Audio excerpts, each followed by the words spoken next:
Dalam dunia keilmuan, kita mengenal namanya sebuah istilah yang disebut siklus. Siklus bila diartikan ialah sebuah proses dari terjadinya sesuatu atau bisa juga disebut dengan perputaran. Nah, salah satu yang akan kita bahas ialah siklus hidrologi. Tahukah kalian, bumi sebagian besar terdiri dari bagian perairan. Air menutupi bumi kurang lebih sekitar 71%. Dari jumlah tersebut, 97% terdiri dari air asin dan sisanya air tawar.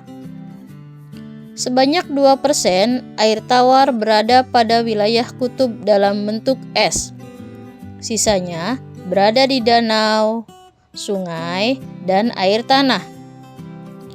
Manusia menggunakan air untuk aktivitas sehari-hari, misalnya mandi, minum, mencuci, dan menyiram tanaman, serta aktivitas lainnya.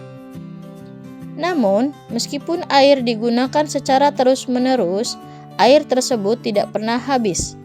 Hal tersebut terjadi karena adanya siklus air. Lalu, bagaimana siklus tersebut dapat terjadi? Dan bagaimana proses terjadinya hujan? Siklus hidrologi adalah suatu konsep penggambaran mengenai pergerakan air antara lautan, bagian air permukaan yaitu danau, sungai atau rawa, air tanah, atmosfer, serta biosfer yang bisa berwujud sebagai benda cair, gas, maupun padat. Air yang berpindah antara reservoir atau tempat penyimpanan mempunyai massa total yang tetap atau sama. Siklus hidrologi mempunyai proses tersendiri. Berikut ini akan dijelaskan beberapa poin dalam siklus hidrologi. Secara garis besar, siklus hidrologi terdiri dari tahapan yang pertama, evaporasi, yaitu tahapan di mana seluruh permukaan air yang ada di bumi akan mengalami penguapan akibat sinar matahari. Selain air laut, makhluk hidup juga mengalami transpirasi. Tahap yang kedua yaitu kondensasi, di mana uap air akan naik ke lapisan atmosfer dan membentuk awan. Dan awan akan berpindah karena terjadi perbedaan suhu maupun karena adanya pergerakan oleh angin. Tahap yang ketiga yaitu presipitasi. Saat terpapar udara dingin, awan akan mengalami kondensasi menjadi tetes-tetes air dan jatuh ke bumi dalam bentuk hujan. Proses ini disebut dengan presipitasi. Tahap yang keempat yaitu infiltrasi, di mana air hujan akan masuk ke dalam tanah melalui proses infiltrasi dan air akan terus bergerak karena pengaruh gravitasi bumi yang disebut dengan perkolasi.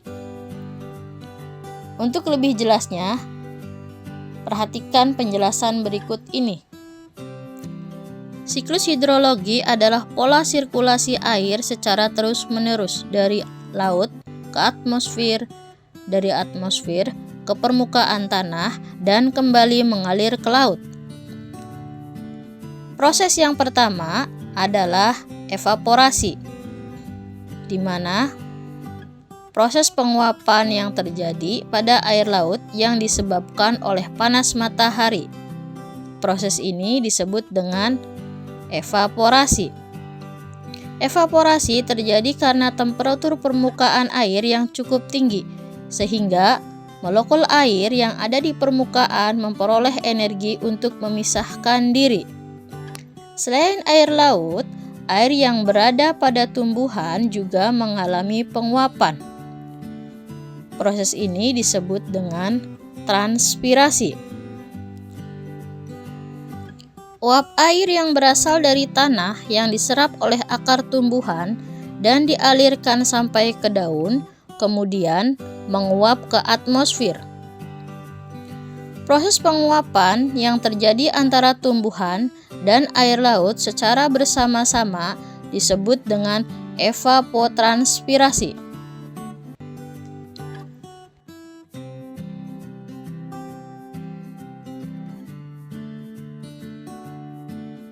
Selanjutnya, tahap yang kedua yaitu kondensasi.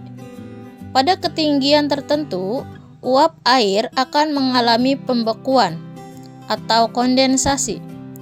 Kondensasi merupakan proses perubahan wujud uap air menjadi titik-titik air akibat adanya perubahan temperatur udara sehingga membentuk awan. Proses tersebut terjadi ketika temperatur udara pada ketinggian relatif lebih rendah, kemudian berubah menjadi titik-titik air dan berkumpul membentuk awan.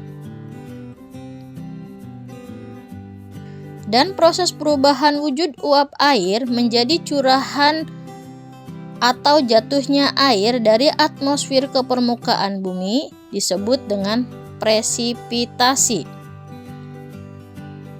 Ketika presipitasi terjadi di daratan, maka awan akan menghasilkan curahan berupa air. Sedangkan ketika proses ini terjadi di dataran tinggi dengan tekanan udara yang rendah, maka akan membentuk curahan dalam bentuk salju dan es. Kemudian, air yang dihasilkan oleh hujan akan diserap oleh tanah dan sebagian lainnya akan mengalir di permukaan tanah. Air yang diserap oleh tanah ini disebut dengan infiltrasi. Infiltrasi adalah proses pergerakan tanah pada lapisan tanah yang teratas. Infiltrasi dapat menyediakan air untuk pertumbuhan tanaman dan persediaan air tanah alami. Sedangkan air yang bergerak di dalam permukaan tanah tersebut disebut dengan runoff. Proses pergerakan aliran air di permukaan tanah melalui permukaan perairan seperti sungai dan selokan. Umumnya, runoff terjadi karena air tidak dapat diserap lagi oleh tanaman dan tanah. Kemudian, air yang mengalir tersebut akan kembali menuju ke laut. Siklus ini akan terjadi secara terus-menerus. Lalu, tahukah kalian siklus hidrologi terjadi melalui beberapa tahapan? Tahapan tersebut adalah siklus pendek, siklus sedang, dan siklus besar atau siklus panjang. Siklus pendek. Proses ini diawali dengan tahap evaporasi, yaitu penguapan air laut akibat panas matahari. Lalu, uap air akan naik ke atmosfer dan pada ketinggian tertentu uap air akan mengalami kondensasi. Uap air mengalami pengembunan dan menjadi titik-titik air dan berkumpul membentuk awan. Kemudian, awan tersebut akan tertiup oleh angin dan berpindah tempat dari satu titik ke titik lainnya hingga berkumpul membentuk awan lain yang disebut dengan adveksi. Karena awan yang berkumpul semakin tebal dan padat serta suhu di dalamnya semakin rendah, sehingga awan tersebut akan mengalami presipitasi atau turunnya curahan air dari atmosfer ke laut yang biasa kita kenal dengan hujan. Kemudian, air yang turun akan bergabung kembali ke laut. Siklus sedang. Proses ini diawali dengan tahap evaporasi, yaitu penguapan air laut akibat panas matahari. Dan air yang pada tumbuh-tumbuhan mengalami proses penguapan akibat panas matahari yang disebut dengan transpirasi.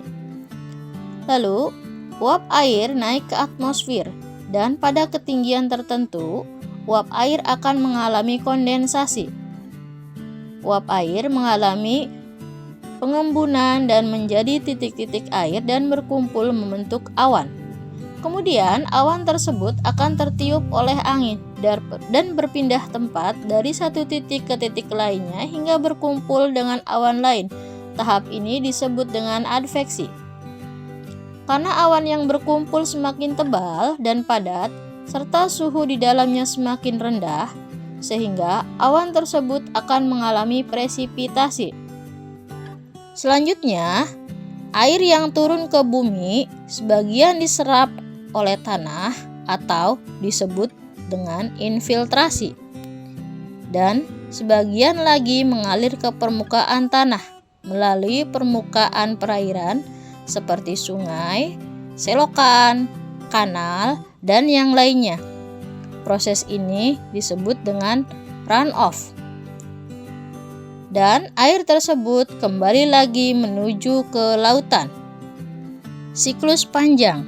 Proses ini diawali dengan tahap evaporasi, yaitu penguapan air laut akibat panas matahari. Dan air yang ada pada tumbuh-tumbuhan mengalami proses penguapan akibat panas matahari yang disebut dengan transpirasi.